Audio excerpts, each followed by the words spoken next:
اعوذ باللہ من الشیطان الرجیم بسم اللہ الرحمن الرحیم یا اللہ المحمود فی کل فعالہ یا اللہ المحمود فی کل فعالہ یا اللہ المحمود فی کل فعالہ استغفر اللہ کل ذنوبی یا ستار یا غفار بحق حضرت محمد مصطفیٰ صلی اللہ تعالی علیہ وسلم استغفر اللہ کل ذنوبی یا ستار یا غفار بحق مخدوم کائنات و مولا کائنات و سرکاران حسنین کریمین علی رحمت و رضوان استغفر اللہ کل ذنوبی یا ستار یا غفار بحق شیخ عبدالقادر جیلانی روح روحانی روح ربانی محی الدین شیخ عبدالقادر جیلانی یا روحی یا قلبی یا نور یا غوث العظم یا باز یا شب یا مخدوم محی الدین یا حضرت شیخ عبدالقادر جیلانی اغثنی و امددنی و نورنی و اسقنی و اطنی و اکرمنی و نصرنی و انظرنی و رحمنی و حفظنی و ارشدنی طلع البدر علینا من سنیات الوداع وجبت الشکر علینا ما دعا للہ داعی بلغ العلا بکمالہ کشف الدجا بجمالہ حسنت جمیع خصالہ صلو علیہ وآلہ۔ آقا کریم صلی اللہ علیہ وسلم کی بارگاہ میں میرے امام نے یوں خراج پیش کیا، فرماتے ہیں سب سے اعلیٰ و اولا ہمارا نبی، سب سے بالا و والا ہمارا نبی، سب سے اول تخلیق اللہ کی اس کے حبیب کی صورت میں ہے، پھر حبیب کے نور کے صدقے میں اللہ نے پوری کائنات بنائی، سب سے پہلے نور محمدی کی ڈلیوری ہوئی، سب سے آخر میں میرے آقا تاجدار ختم نبوت بن کے آئے۔ میرا امام کہتا ہے نور اول کا شمع فروزاں ہوا، بزم آخر کا چمکا ہمارا نبی۔ اچھا یہ ہمارا بڑے کام کا ہے، یہ آپ اور ہماری ہی زبان سے اچھا بھی لگتا ہے، یعنی آپ کی زبان پہ یہ شوٹ کرتا ہے، کسی اور کی زبان سے یہ ہمارا نہیں اچھا لگتا۔ آپ کا حق ہے یہ، آپ یہ کہیں سب سے اعلیٰ و اولا ہمارا نبی ہے کہ نہیں؟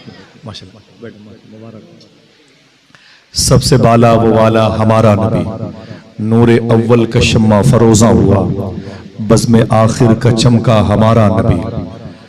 فرماتے ہیں 1,24,000 کم و بیش پیغمبران عظام زمین پہ تشریف لائے۔ میرے امام کہتے ہیں کیا خبر کتنے تارے کھلے چھپ گئے، پر نہ ڈوبے نہ ڈوبا ہمارا نبی۔ بڑے بڑے انبیاء کرام، کوئی فلسطین کی زمین میں آیا، کوئی ایران کی زمین میں آیا، کوئی ملک شام و یمن کی زمین میں آیا، جہاں کی ثقافت، کہیں کی تہذیب، کہیں کا حسن، کہیں کا کلچر، کہیں کی تہذیب بہت اچھی تھی، کہیں تعلیمی فضا تھی، کہیں کلچر بہت اچھا تھا، کہیں آئس لینڈ کی فضا تھی۔ حضور آئے تو مکہ شریف میں، جہاں کے لوگ پتھر کے، مزاج پتھر کا، باتیں پتھر کی، ہاتھوں میں پتھر، زبان پتھر کی، دل پتھر کا، معبودان باطل پتھر کے، ایسے پتھروں کی زمین پر حضور آئے۔ میرے امام کہتے ہیں سب چمک والے اجلوں میں چمکا کیے، سب چمک والے اجلوں میں چمکا کیے، اندھے شیشوں میں چمکا ہمارا، سبحان اللہ، اندھے شیشوں میں چمکا، ذرا محبت سے بول دیں، اندھے شیشوں میں چمکا ہمارا نبی، ہمارا نبی۔ آپ جب کہتے ہیں ہمارا نبی تو اچھا لگتا ہے، یہاں کوئی اور لفظ بھی آ سکتا تھا، یہاں پر شعر و ادب کے حوالے سے کوئی اور لفظ بھی اس فریم میں آ سکتا تھا، لیکن شوٹ جو کرتا تھا وہ یہی ہمارا ہے، ضرورت تھی ہمارا کی۔ میرے امام نے یہ کہہ دیا اور آپ کو اب یہ کہنا پڑے گا تا زندگی، ہمارا نبی۔ لوگ کہتے ہیں کہ ہماری جماعت میں آ جاؤ، ہمارے کارخانے میں آ جاؤ، ہماری فیکٹریز میں کام کرو، اور ہماری پارٹی میں آ جاؤ، فلاں فلاں فلاں فلاں وغیرہ وغیرہ، ہم تمہیں سڑکوں میں ٹھیکیداری کرنے کا شیئر کر دیں گے، ہم تمہیں اپنی فیکٹری کا مالک بنا دیں گے، وغیرہ وغیرہ۔ میرا امام کہتا ہے کون دیتا ہے دینے کو منہ چاہیے، کون دیتا ہے دینے کو منہ چاہیے، دینے والا ہے سچا ہمارا نبی۔ عقیدہ ہے تو ہاتھوں کو اٹھا کے بولیے گا، دینے والا ہے سچا ہمارا نبی۔ کمپیئرنگ میں لوگ جب کہتے ہیں کہ فلاں سے فلاں بہت اچھا ہے، فلاں کی تو کوئی اوقات ہی نہیں ہے، تو ایک کی تضحیق ہوتی ہے، یعنی ایک کی انسلٹی ہوتی ہے، ایک کا گراف بڑھتا ہے۔ لیکن جب میرے امام نے انبیاء کرام کے سامنے حضور کی کمپیئرنگ کی تو کسی نبی کی شان میں ذرہ برابر نقص دیکھنے کو نہیں ملا۔ میرے امام کہتے ہیں سارے اونچوں میں اونچا سمجھیے جسے، ہے اس اونچے سے اونچا ہمارا۔ سبحان اللہ، سبحان نعرہ تکبیر، سب اچھوں کی بات نعرہ ہے۔ رسالت، مسلک اعلی حضرت، عرس حضور تاج الشریعہ، زندہ باد۔ نعرہ تکبیر، نعرہ رسالت۔ اب اس میں حضور کی صفات بیان کی گئی، حضور عرف والا ہے۔ لوگ کہتے ہیں یہ 2 بوند زندگی کی ہے، پولیو ڈراپ پی لے تو بچے معذور نہیں، وکلانگ نہیں، اپاہج نہیں ہوں گے، حالانکہ اس کے باوجود بچے بیمار ہو جاتے ہیں، ان کے ہاتھ پاؤں میں خرابی آ جاتی ہے۔ یہ ان کے اپنی بنائی ہوئی دوائیاں ہیں جن کی 2 ٹپکتی ہوئی بوندوں سے بھی بچے اپاہج ہو جاتے ہیں۔ ایک میرے آقا کے جسم پاک سے نکلنے والے پسینے مبارک کے 2 قطرے تھے جن سے اللہ نے جنت کی 2 نہریں بنائی تھی، ایک کا نام ہے کوثر، ایک کا نام ہے سلسبیل۔ میرا امام کہتا ہے جس کی 2 بوند ہیں کوثر و سلسبیل، جس کی 2 بوند ہیں کوثر و سلسبیل، ہے وہ رحمت کا دریا ہمارا نبی، سبحان اللہ، سبحان اللہ، ہے وہ رحمت کا دریا، ہمارا نبی، اونچی بولے ہے وہ رحمت کا دریا ہمارا نبی، پھر سے بولے ہے وہ رحمت کا دریا۔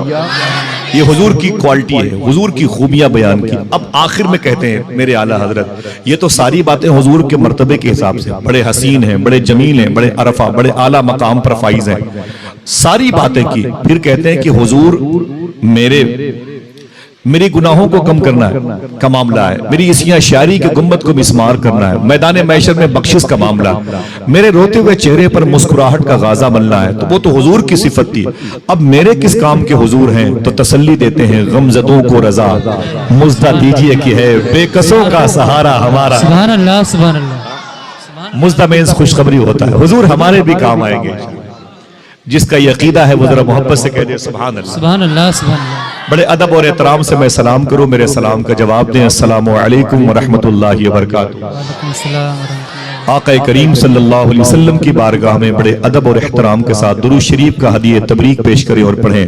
اللہم صلی علی سیدنا و شفیعنا و نبینا و مولانا نورک محمد و عطرتہ وبارک وسلم بعدد کل معلوم لک، بعدد کل معلوم لک۔ جتنی ممبر شریف پر علماء ہیں، بالخصوص علامہ نظامی صاحب کی تشریف فرما ہے، اور میرے تمام تر محسنین ہیں، مفتیان اکرام ہیں، اور تمام تر استاذ الحفاظ یہاں پہ تشریف فرما ہے، استاذ القرہ ہیں، اور علم و عمل کی بڑی مبارک شخصیتیں ہیں، اللہ سب کے پیروں کا دھون عطا فرمائے۔ اس ادارے کی باغڈور حاجی صاحب کے ہاتھ میں ہے، اللہ تعالیٰ حاجی صاحب کا سایہ دراز فرمائے، جن کے دلوں کے طاق پر حضور کی محبت کا چراغ روشن ہے، اللہ ان کو، ان کی اولادوں کو ہماری مغفرت کا سامان بنائے۔ بیٹھے رہیں بڑے ادب اور احترام کے ساتھ، یہ زمین بڑی پیاری ہے، اور ایک ادارے کی وجہ سے کتنی رونق ہے، یہ نور میں ڈوبا ہوا ماحول ہے۔ میرے امام نے حضور کے بارے میں شعر کہا تھا، تیری نسل پاک میں جس شخصیت کا عرس ہے اسے حضور تاج الشریعہ کہتے ہیں، اسے فخر ازہر کہتے ہیں، اسے مہمان کعبہ کہتے ہیں۔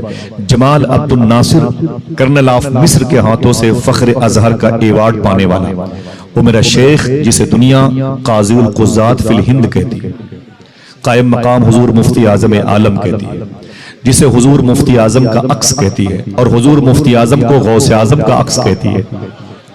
کیا کہا تھا اعلیٰ حضرت نے حضور کی بارگاہ میں؟ یا رسول اللہ تیری نسل پاک میں بچہ بچہ نور کا، تو ہے عین نور، سینٹرل پوائنٹ، مرکز، تو ہے عین نور، تیرا سب گھرانہ نور کا۔ اعلیٰ حضرت کا یہ شعر حضور کی بارگاہ میں اتنا مقبول ہوا کہ حضور کی بارگاہ سے محبتوں کے ساتھ یہ تحفہ مل گیا اعلیٰ حضرت۔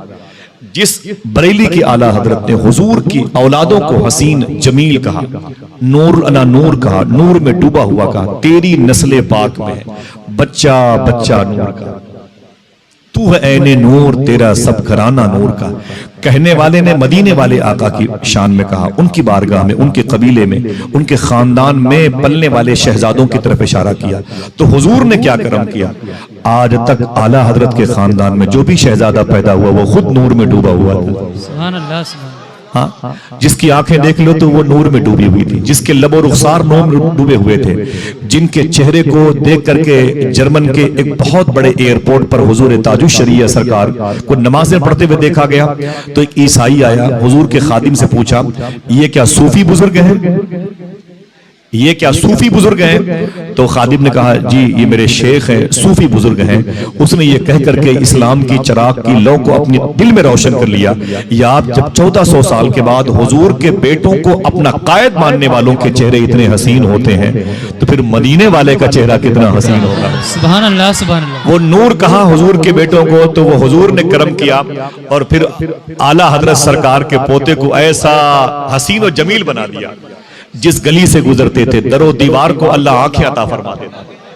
شجر و حجر بھی پتیاں جھکا جھکا کے چہرے حضور تاج الشریعہ کا بوسہ لیتا۔ مسافران عشق ٹھہر جاتے تھے، مسافران دنیا اپنے سفر کو ملتوی کر دیتے تھے، کہتے تھے یار یہ کیسا چہرہ ہے جس پر مٹ جانے کا دل کہتا ہے، چہرہ ہے ایسا جیسے کہ خوشبو اذان دے، جی چاہتا تھا میں تیری آواز چوم لوں۔ سبحان اللہ۔ حضور تاج الشریعہ سرکار کے عرس کی مبارک آواز، عرس کا بگل اس مبارک جامعہ انصار العلوم کے احاطے نور میں علامہ نظامی صاحب قبلہ کی ادارت میں بج رہا ہے۔ دعا کریں اس کی گونج کائنات کے ہر گوشے تک سنائی دے۔ آمین کہہ دیں محبت کے ساتھ، محبت سے آمین کہہ دیں۔ تو آج اس مبارک محفل میں تھوڑی سی بات ہوگی انشاءاللہ ان بڑوں کے سامنے، تو زیادہ بولنا، ہاں یہ الگ بات ہے کہ نظامت میرا میدان رہا ہے، ابھی بھی میدان ہے، لیکن میں تنہائی میں 10-20 لوگوں کے سامنے کچھ حضور کی باتیں کرتا ہوں۔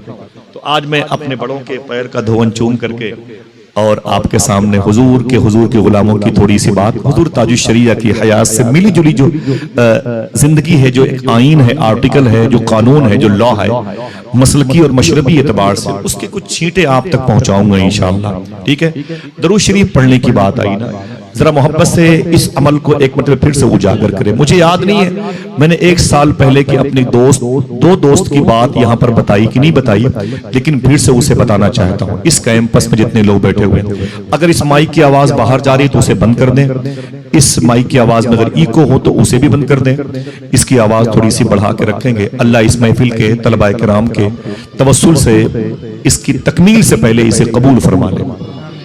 آمین کہہ دیں محبت کے ساتھ۔ یہ درود پڑھنے کا جو عمل آپ کو بتایا گیا، آپ کی ماں نے بتایا، یہ کیسا عمل ہے؟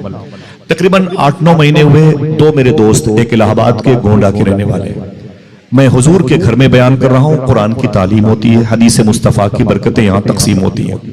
دونوں دوست کا تقریباً 15-20 دن کے وقفے کے بعد فون آیا تھا اور دونوں کی باتیں سیم تھی، ایک جیسی تھی۔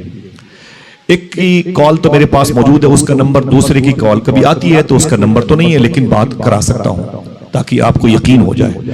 دونوں نے کہا کہ آصف بھائی ایک دن میں نے حضور کو خواب میں دیکھا، اللہ کے نبی صلی اللہ علیہ وسلم کو خواب میں دیکھا۔ اچھا کوئی دیکھ سکتا ہے کہ نہیں؟ عقیدہ ہے تو زور سے بولے، حضور کا کرم ہو جائے تو ایسا ہو سکتا ہے کہ نہیں؟ ہاں، تو وہ کہتا ہے کہ مشکل سے 14 یا 15 سال کا بچہ ہے، مقبول ہے، وہ اس کا دل پاک ہے۔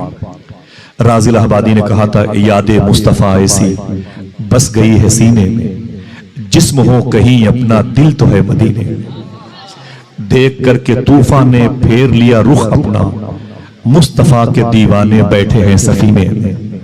حج کا موقع ہے، راز الہبادی تسلی دیتا ہے، راز وہ بلائیں گے یہ یقین ہے، لیکن جانے کون سے سن میں، جانے کس مہینے میں۔ دعا کرو جانے والے قافلے کے حصے میں ہم اور آپ شامل ہو جائیں۔ وہ کہتا ہے کہ میں نے حضور کو خواب میں دیکھا، اللہ کے نبی صلی اللہ علیہ وسلم رو رہے تھے، سرکار کے آنسو مبارک حضور کی آنکھوں سے نکلے تو حضور کی ریش مبارک پہ جا رہے تھے، داڑھی شریف حضور کی بھیگ رہی تھی۔ میں نے حضور کے قدم شریف کے قریب بیٹھ کے کہا آقا میری خطاؤں کو معاف فرمائیں، میری غلطی جو ہے اسے معاف کر دیں، مجھے صرف اتنا بتا دیں میرا قصور کیا ہے۔ میں آپ کی بارگاہ میں اللہ کے حضور دعا کرنا چاہتا ہوں، اللہ میری خطاؤں کو معاف فرمائے۔ آپ کبیدہ خاطر ہیں، آپ اشکبار ہیں۔ میرے آقا نے فرمایا نا، میرے رونے کی وجہ یہ ہے کہ میری امت مجھ پر درود نہیں پڑتی ہے۔ اگر کہو تو پھر سے اسے ریورس کر دوں، حضور فرماتے ہیں میری امت مجھ پر درود نہیں پڑتی۔ یہ جملہ یاد رہے گا نا بھائی، حضور فرماتے ہیں میری امت مجھ پر درود نہیں پڑتی۔ اللہ اکبر۔ بات آئی گئی مجھ تک پہنچی تو میں نے حضور اشاہ صوفی صاحب قبلہ سے پوچھا، صوفی سلطان میاں صاحب قبلہ سے، الحمدللہ رب العالمین۔ میں نے کہا لوگ درود شریف پڑھتے ہیں، علماء بھی پڑھتے ہیں، طلبہ تو قرآن کی شروعات درود پڑھ کے ہی کرتے ہیں، بالخصوص ماں بہنیں بھی درود پڑھتی ہیں، بزرگوں کو بھی توفیق ملتی ہے، لیکن حضور نے فرمایا میری امت مجھ پر درود نہیں پڑھتی ہے۔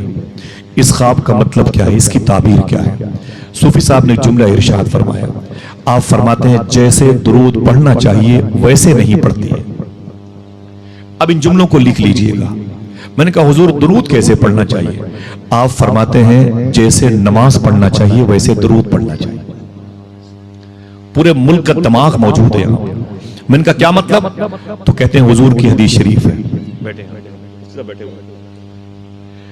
کہتے ہیں جیسے حضور کی حدیث شریف ہے، ایسی نماز پڑھو جیسے تم خدا کو دیکھ رہے ہو یا خدا تمہیں دیکھ رہا ہے۔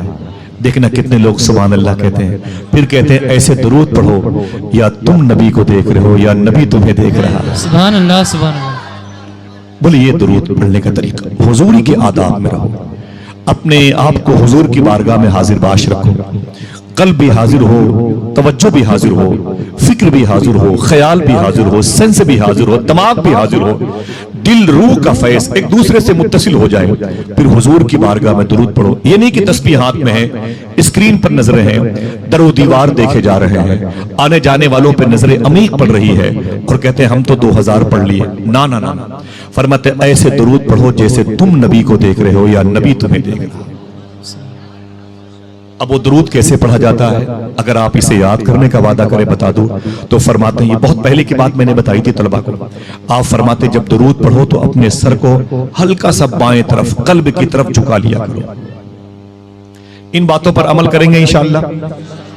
اونچی بولے۔ اب یہ درود پڑھنے کا طریقہ آج سے شروع کیجئے گا۔ ہلکا سا اپنے سر کو بائیں طرف، دل بائیں طرف ہوتا ہے، پسلیوں کے نیچے دل ہوتا ہے، فرماتے اسے جھکا لیا کرو، پھر درود پڑھا کرو۔ جب تمہاری یہ آواز دل تک پہنچے گی تو دل کی آواز مدینے والے کی بارگاہ تک۔ سبحان اللہ سبحان اللہ۔ میں نے کہا کہ اس کی نشانی کیا ہے، اس کی علامت کیا ہے، اس کی پہچان کیا ہے کہ میری آواز درود کی حضور تک پہنچ رہی ہے؟ تو خدا کی قسم کھلا ہوا نسخہ دیا، آپ اسے جب چاہیں جس وقت سے چاہیں شروع کریں اور 40 دن کے بعد اس کی نشانی آپ دیکھ سکتے ہیں۔ فرماتے جب کوئی سر کو جھکا کر، آنکھیں جھکا کر، سینس کو جھکا کر دل کی طرف رجوع کرتے ہوئے حضور کی بارگاہ میں درود پڑھتا ہے تو 40 دن کے بعد اس کے دل میں میٹھا میٹھا درد ہوتا ہے، اور جب میٹھا میٹھا درد ہونے لگے تو یقین کر لے کہ اس کے درود کی آواز حضور کی بارگاہ تک پہنچنے لگی۔ سبحان اللہ سبحان اللہ۔ اگر یہ آواز یاد رہے گی تو ہاتھوں کو اٹھا کے بول دے سبحان اللہ۔ سبحان اللہ۔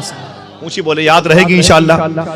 اب درود ایسے پڑھیں گے، محبت سے بولے، اب ایسے درود پڑھیے گا انشاءاللہ۔ ہلکا سا سر جھکا لیجئے گا، باواز بلند پڑھے، اللہم صلی علی سیدنا و شفیعنا و نبینا و مولانا نورک محمد و عطرتہ و بارک وسلم بعدد کل معلوم لک۔ تھوڑی سی مائک کی آواز اور صاف کر دیں، مجھے میری آواز مل جائے، اور جتنے لوگ یہاں پر بیٹھے ہیں اللہ ان سب کی حاضری قبول فرمائے۔ بسم اللہ الرحمن الرحیم، وَكُونُوا مَعَ الصَّادِقِينَ۔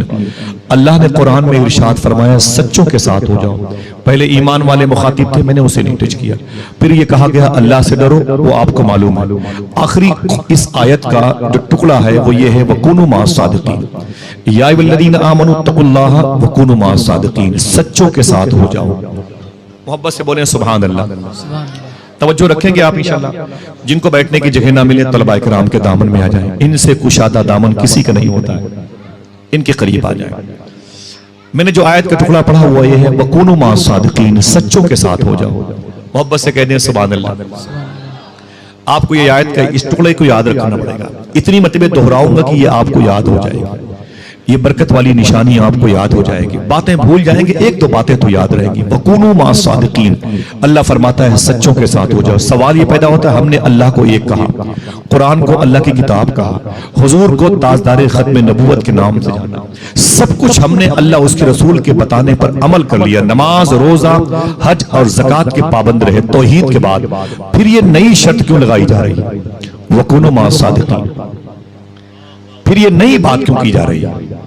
ہم تو نمازی ہیں، حج بھی کرتے ہیں جن کے پاس پیسے ہوتے ہیں، روزے کے موسم میں روزہ بھی رکھتے ہیں، سمجھ رہے ہیں ساری چیزیں اسلامی سسٹم سے کرتے ہیں، پھر یہ نئی بات کیوں کی جا رہی ہے وَكُونُوا مَعَ الصَّادِقِينَ؟ اور اگر یہ سچوں کے ساتھ رہنے کی بات کی تو سچے ہوتے کون ہیں یہ تو پتا چلے نا بھائی، سچے ہیں کون جن کے ساتھ رہنے کا ہمیں حکم دیا جا رہا ہے؟ وہ زمین پر سچے کون لوگ ہیں کیا وہ لوگ ہیں جو بی ڈی سی چیئرمین ممبر بن کے سنسد بن کے ودھائک بن کے پورے ہندوستان کو لوٹنے میں کامیاب ہو گئے؟ نا سچے کوئی اور ہے. تو پھر یہ سچے کیا کسی گھر میں ہوتے ہیں، کسی ماں کی کوکھ سے آسانی سے پیدا ہوتے ہیں، بارش کے موسم میں آسمان سے ٹپکتے ہیں، یا کھجوروں کے پیڑ پر نازل ہوتے ہیں؟ کہاں رہتے ہیں؟ تو پتا چلے گا سچے اسی زمین پہ رہتے ہیں، انہی مبارک ماؤں کی کوکھ سے جنتے ہیں، انہی بزرگوں کے سائے میں پلتے ہیں، پرورش پاتے ہیں. اور جب اللہ اس کے رسول کی رضا مل جاتی ہے تو ان کے قریب لوگ ویسے ہی آتے ہیں جیسے شمع کے جلنے سے پروانے قریب آتے ہیں. آخر یہ سچوں کا انداز زندگی کیسا ہوتا ہے میں بتاتا ہوں. 2-4 باتیں حضور کے غلاموں کی، حضور کے صحابہ کی، تابعین کی، اور اولیاء کی، درویشوں کی، مستوں کی، قلندروں کی. پھر آپ اپنے آپ کو حضور تاج الشریعہ سرکار کی زندگی کے قریب کیجئے گا انشاءاللہ.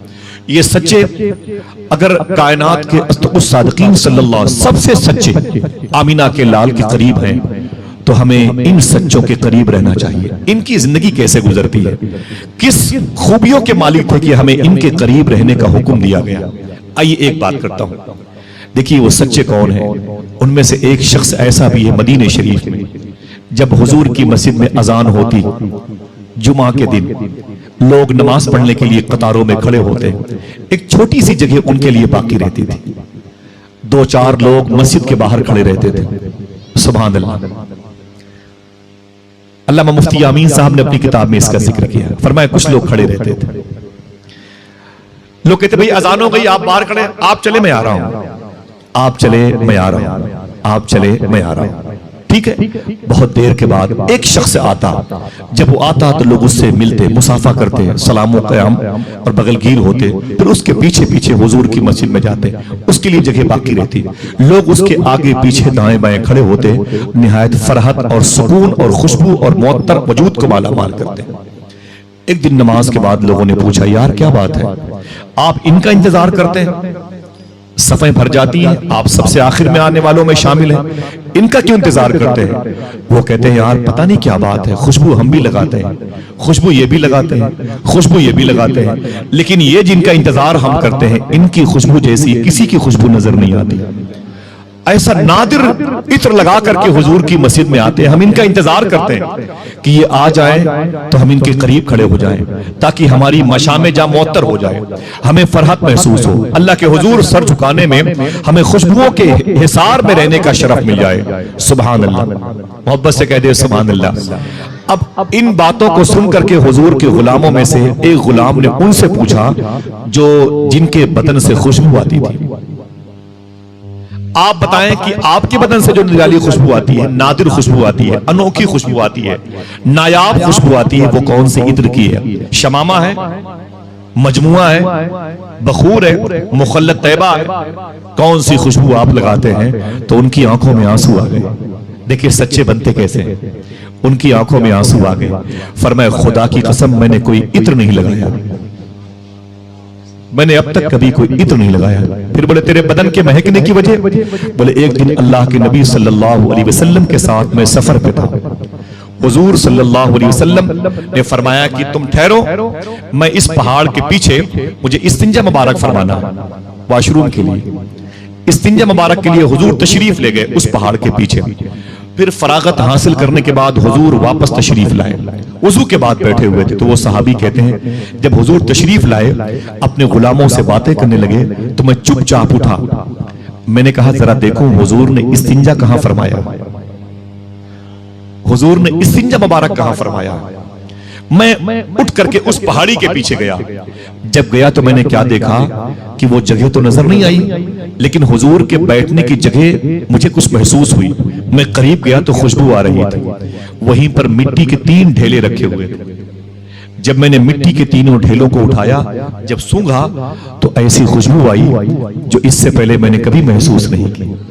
میرے دل سے آواز آئی شاید حضور نے انہی مٹی کے ڈھیلے سے ظاہری طور پر استنجا مبارک فرمایا ہے، اس لیے خوشبو محسوس ہو رہی ہے.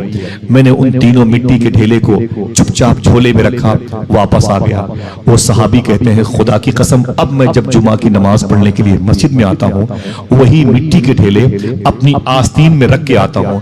میرا جو بدن مہکتا ہے یہ حضور کے مبارک جسم پاک سے منسلک ہونے والے مٹی کے ڈھیلے کی برکتوں سے ہے. آپ غور تو کریں یار یہ کون سا معاملہ ہے؟ کوئی سچا بنتا کیسے ہے جب وہ اپنی آنکھیں بند کر کے اپنے عقل کا استعمال نہیں کرتا اور حضور کی نسبتوں کی تعظیم کرنے پر وہ وارے جاتا، پھر وہ نہیں دیکھتا کہ ظاہری طور پر قانون کیا کہتا ہے، وہ یہ نہیں دیکھتا کہ ظاہری طور پر سسٹم کیا کہتا ہے، عشق کی منزل سے گزرتا ہے، جس کے بارے میرے امام نے کہا اے عشق تیرے صدقے جلنے سے چھوٹے سستے، جو آگ بجھا دے گی وہ آگ لگائی۔ لوگوں نے کہا تھا اعلیٰ حضرت نے کون سا عشق لایا، کہاں کتاب میں ثابت ہے؟ مرنے کے بعد اتنی قبر گہری کرنا، یہ وہ کتاب ہے جسے کتاب عشق مصطفیٰ کہتے ہیں، جسے کتاب محبت کہتے ہیں۔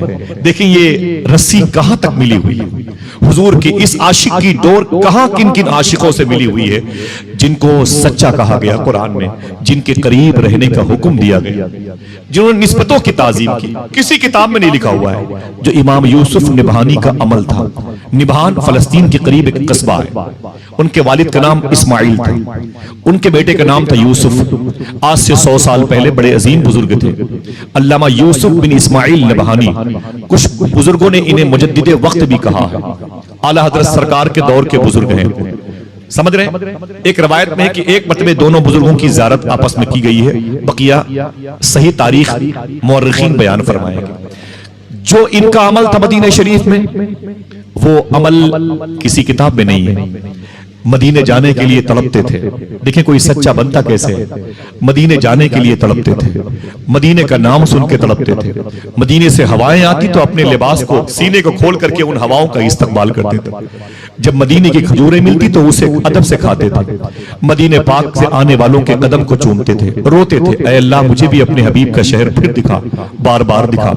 جب بھی مدینے شریف آتے تھے، حضور کے روضے شریف کے قریب جب بھی حاضری کے لیے آتے، جہاں سے بھی گنبد خضرا نظر آتا وہیں پر امام یوسف بن اسماعیل نبہانی کھڑے ہو جاتے، کبھی وہاں سے ایک قدم آگے نہیں بڑھے، کبھی حضور کے مواجہ شریف پر کبھی نہیں گئے، چہرے مبارک کے سامنے کبھی نہیں گئے، جہاں سے بھی روضے مصطفیٰ نظر آتا وہیں سے کھڑے ہو کے الصلاۃ والسلام علیک یا رسول اللہ کے نعرے لگاتے رہتے، گھنٹوں کھڑے ہو کر کے حضور کی بارگاہ میں سلام پیش کرتے تھے امام یوسف بن اسماعیل نبہانی رحمت اللہ تعالی علیہ، اور پھر 2 4 10 دن کے بعد واپس چلے آتے۔ کسی نے پوچھا کہ فلسطین جا کے روتے ہیں حضور مدینہ آنے کے لیے، اور جب مدینے آتے ہیں تو حضور کے روضے کے پاس نہیں جاتے ہیں؟ آپ رونے لگے، آپ نے فرمایا کتوں کا کام ہے گھر کے باہر رہا کرے، گھر کے اندر تو گھر کے مالک رہا کرتے ہیں، کتوں کا کام ہے گھر کے باہر رہا کر، گھر کے اندر تو گھر کے مالک رہا کرتے ہیں۔ کوئی حضور کی بارگاہ میں اتنا ادب کرے، پوچھا جائے کس کتاب میں لکھا ہے تو وہ کہتا ہے کتاب عشق مصطفیٰ میں لکھا ہے۔ جب کوئی اس درجے حضور سے محبت کرتا ہے تو وہ صادقین کے خاندان میں شامل ہوتا ہے، پھر اس سے حضور بھی محبت کرتے ہیں، پھر حضور کی بارگاہ تک اس کی محبت کی عظیم الشان لو حضور کی بارگاہ میں قبولیت کے ساتھ پہنچتی ہے، پھر اس کا مرتبہ حضور کی بارگاہ میں کتنا بلند ہوتا ہے۔ یہ دھیمی دھیمی باتیں بیٹھے بیٹھے سنیے گا، شاید زندگی کے کسی موڑ پر کام آئے۔ علامہ ڈاکٹر سید ابراہیم حسن فرماتے ہیں، نام یاد رکھیے گا، علامہ ڈاکٹر سید ابراہیم حسن فرماتے ہیں کہ میں امام یوسف بن اسماعیل نبہانی سے بڑی محبت فرماتا تھا، یہ حضور کے سچے عاشقوں میں شامل تھے۔ ایک دن کیا ہوا، وہ فرماتے ہیں کہ مدینہ شریف میں تھا، اچانک ایک کتاب کسی بدتمیز نے، بے ادب شخص نے امام یوسف بن اسماعیل نبہانی کے خلاف لکھی۔ وہ ایک کتابچہ تھا، وہ کتابچہ لے کر کے میں مدینے کی گلی سے گزر رہا تھا، میرے ایک دوست کا مکان آ گیا، مدنی بزرگ تھے، وہ اتنے مقبول بزرگ تھے کہ ہر ہفتے حضور کو خواب میں دیکھ لیا کرتے تھے، اللہ اکبر، ہر ہفتے حضور کی زیارت کر لیا کرتے تھے، اتنے مقبول بزرگ تھے۔ تو علامہ ڈاکٹر سید ابراہیم حسن فرماتے ہیں وہ کتاب میرے ہاتھ میں تھی جو امام یوسف بن اسماعیل نبہانی کے خلاف لکھی گئی، وہ کتاب میں لے کر کے اس مدنی بزرگ کے گھر کے اندر داخل ہو گیا۔ سلام و دعا کے بعد میں نے ان کی آنکھوں کا بوسہ دیا، ان آنکھوں نے حضور کو دیکھا ہے، اور بوسہ دینے کے بعد میں بیٹھا تو بولے کہ سید صاحب آپ کے ہاتھ میں کون سی کتاب ہے؟ میں نے کہا یہ راستے میں بٹ رہی تھی، اس میں اوپر یوسف بن اسماعیل نبہانی کا نام لکھا ہوا ہے، میں نے اسے پڑھا نہیں ہے۔ فرمایا مجھے لاؤ، تو اس مدنی بزرگ نے وہ کتاب اپنے ہاتھوں میں لے لی۔